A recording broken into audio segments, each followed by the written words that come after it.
Olá pessoal, eu, professor Wilson Cândido, de volta com mais um vídeo da série Neuroaprendizagem, conversando com vocês sobre Síndrome de West, neurociência e caracterização desse quadro bem presente e bem significativo no nosso contexto de aprendizagem.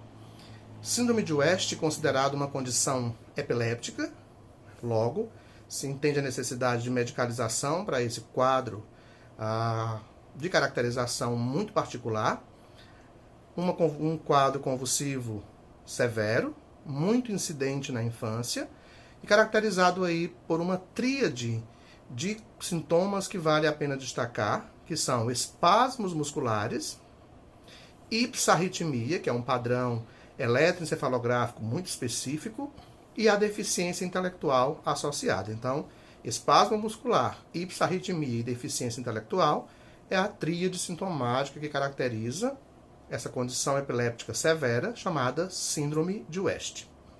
Descreve-se aí 3 tipos de espasmos infantis mais comuns de se observar: os sintomáticos, os criptogenéticos, que são de origem não conhecida, e os idiopáticos, né? Uma afecção que tem aí sua própria existência e não é consequência de uma outra condição.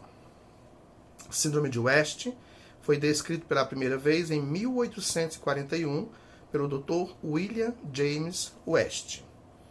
As causas para essa condição diagnóstica, né, pode estar ligada aí a algumas situações, como pacientes com espasmos infantis sintomáticos, por exemplo, tem um fator de causa, né, etiológico identificável, que pode ser múltiplas formas de agressões ao cérebro, acontecidas aí no período pré ou pós-natal, como infecções, traumas vivenciados durante o processo gestacional.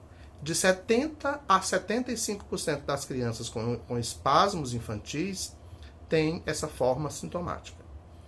Outra possível causa para a síndrome de West, a esclerose tuberosa, que é o endurecimento patológico de um tecido do organismo, considerado uma condição hereditária autossômica dominante, pode ser aí a causa pré-natal mais comum desses espasmos infantis. Naquelas crianças ou pacientes com espasmos criptogenéticos, nenhuma causa específica é identificada, pelo menos até o momento, embora se possa afirmar que ela exista e que a epilepsia ela é sim sintomática, ela é perceptível a partir da observação familiar ou médica.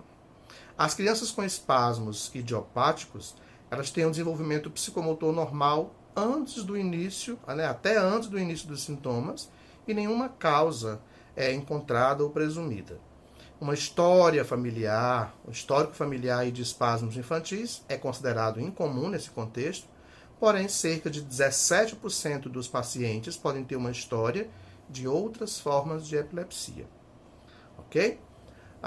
Os espasmos presentes nos quadros de West refletem interações anormais entre o córtex, que a gente tanto comenta nos nossos vídeos, e outras estruturas cerebrais importantes. Lesões focais na infância podem afetar outros pontos do cérebro, e a ipsarritmia pode significar que essa atividade anormal está partindo aí de múltiplas localizações cerebrais. Portanto, não podemos apontar área cerebral específica que justifique a síndrome de West.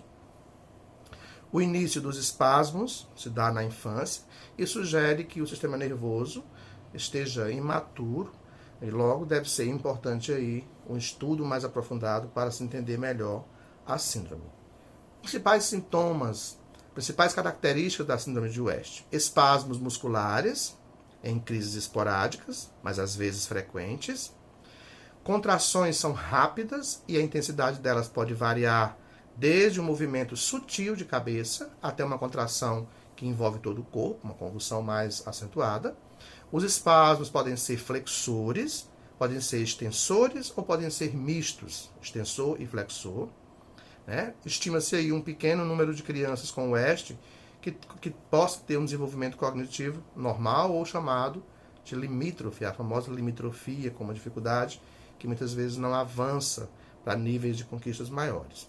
A deficiência intelectual citada como característica da síndrome de West e outras alterações psíquicas são comuns em pelo menos 70% dos pacientes que apresentam essa condição diagnóstica, tá? Os espasmos mistos são os mais comuns, flexão do pescoço e dos braços, extensão ou flexão das pernas e extensão dos braços. O diagnóstico para a síndrome de West depende de uma boa história clínica, de uma boa investigação, mas, na maioria dos casos, o exame físico geral, feito nos primeiros quadros de crises, né, pode não mostrar alteração significativa, mas pode já ser indicativo aí de uma observação que venha a esclarecer com maior facilidade esse quadro. Pode-se necessitar de exames complementares por parte do médico, como o eletroencefalograma, para se perceber aí se existem outras condições associadas ou descartar outras condições. E alguns exames de neuroimagem, como tomografia computadorizada, ressonância magnética, podem também aí ser úteis e muito significativos, que podem apontar anomalias cerebrais, tá? É importante entender que alguns quadros podem necessitar de uma medicação mais intensa, mas principalmente o quadro de West vai depender, para sua evolução funcional, de abordagens multidisciplinares. Abordagem fisioterápica, que tem o objetivo aí de tratar ou diminuir, ou tentar diminuir as sequelas do quadro, tentar evitar deformidades e contraturas.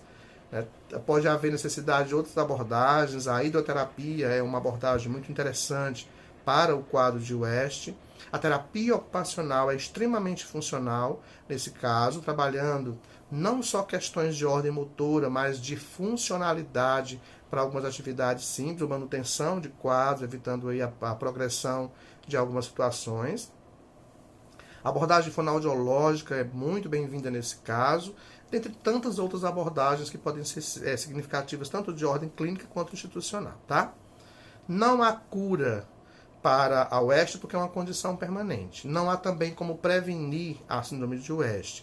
Nos quadros sintomáticos, deve-se procurar evitar os possíveis fatores causais. Mas o prognóstico para o West, infelizmente, em muitos casos, ele é pobre, né?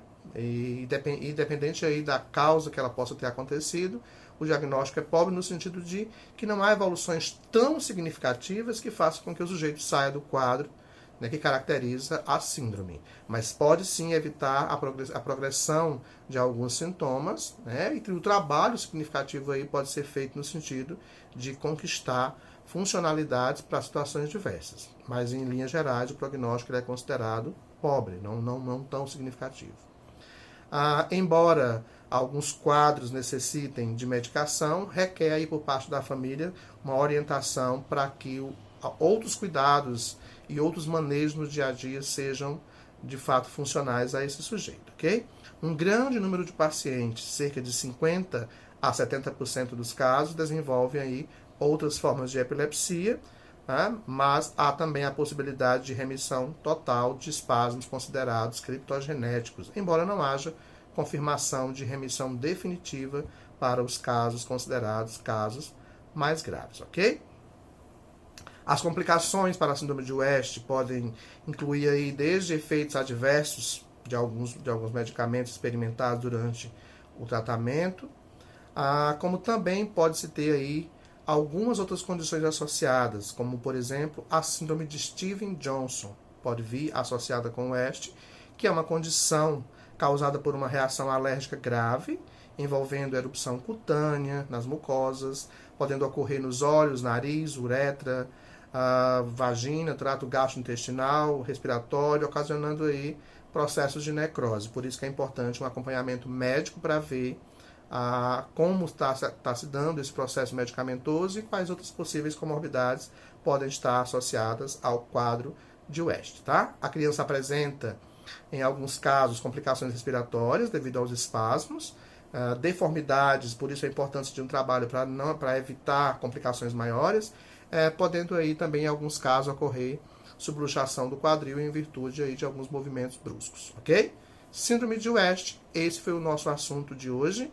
Mais um vídeo da série Neuroaprendizagem. Um abraço a todos e até o nosso próximo vídeo. Espero estar contribuindo com vocês de alguma forma. Abraços.